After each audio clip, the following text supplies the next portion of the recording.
First time namin mag-apply ng UK visa and we got approved! Wow! So, binigyan kami ng multiple entry visa valid for 1 year. So, sa UK visa, pwede kang mag-request kung ilan years yung magiging validity niya. So, magbabayad ka ng extra fee if you would like na mas longer yung magiging validity ng inyong visa.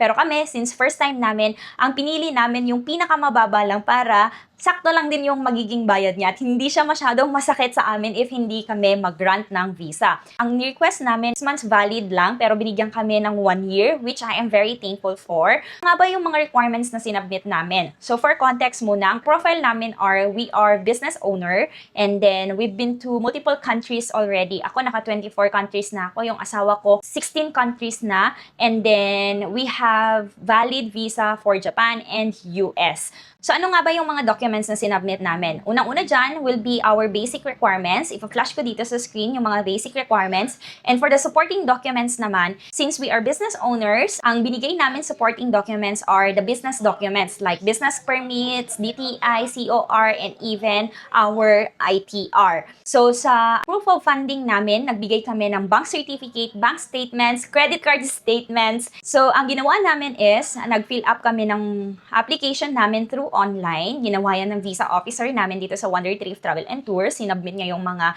kailangan requirements and then nag-book kami ng aming biometric. So pumunta kami sa VFS Makati to do our biometric. So once done na, tapos na kami sa biometric, naghintay lang kami ng about 2 weeks and then pinadala na yung passport namin sa amin. Doon lang namin nalaman kung ano yung result ng visa application namin. So additional information pala, you can apply as early as 6 months before your travel date.